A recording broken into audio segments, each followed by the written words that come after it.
കേരളത്തിലെ സാമൂഹ്യ ജീവിതത്തിൽ വലിയ തോതിലുള്ള മാറ്റങ്ങൾക്ക് തുടക്കമിട്ട നവോത്ഥാന പ്രസ്ഥാനത്തിന്റെയും അതിൽ നെടുനായകത്വം വഹിച്ച നേതാക്കളുടെയും സ്മരണ നിലനിർത്താൻ കേരള ലളിതകലാ അക്കാദമി സംഘടിപ്പിച്ച നവോത്ഥാന ശില്പോദ്യാന ക്യാമ്പ് പയ്യന്നൂർ കാനായി മീൻകുഴി ടൂറിസ്റ്റ് സെന്ററിൽ ആരംഭിച്ചു. കേരള ലളിതകലാ അക്കാദമി ചെയർപേഴ്സൺ മുരളി ചീരോത്ത് അധ്യക്ഷത വഹിച്ച ചടങ്ങിന്റെ ഉദ്ഘാടനം പയ്യന്നൂർ MLA TI മധുസൂദനൻ നിർവഹിച്ചു. കേരളത്തിലെ നവോത്ഥാന ചരിത്രത്തിലെ നാഴികക്കല്ലുകൾ ശില്പമായി അടയാളപ്പെടുത്തുമ്പോൾ അത് നാടിനും വരും തലമുറയ്ക്കും കലാസ്വാദനത്തിനുമപ്പുറം ഊർജം പകരുന്നത് കൂടിയായിരിക്കണമെന്ന് ഉദ്ഘാടന വേളയിൽ MLA പറഞ്ഞു. ചലച്ചിത്ര താരം ഉണ്ണിരാജ ചെറുവത്തൂർ മുഖ്യാതിഥിയായിരുന്നു. Kerala Lalithakala academy secretary Raji R Pillai സ്വാഗതം പറഞ്ഞു. പയ്യന്നൂർ നഗരസഭാ chairman advocate Sarin Sasi വിശിഷ്ടാതിഥിയായിരുന്നു.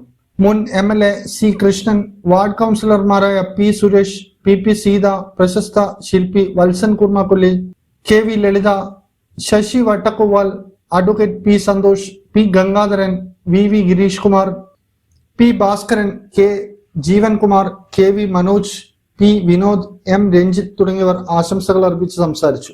Kerala Lalithakala academy നിർവാഹക സമിതി അംഗം ഉണ്ണിഖാനായി കൃതജ്ഞത രേഖപ്പെടുത്തി. തുടർന്ന് സുഭാഷ് അറുക്കര നാടൻപാട്ട് അവതരിപ്പിച്ചു. ക്യാമ്പ് ഫെബ്രുവരി 5 സമാപിക്കും. ഇന്നറിയാൻ ന്യൂസ് കേരള, കണ്ണൂർ.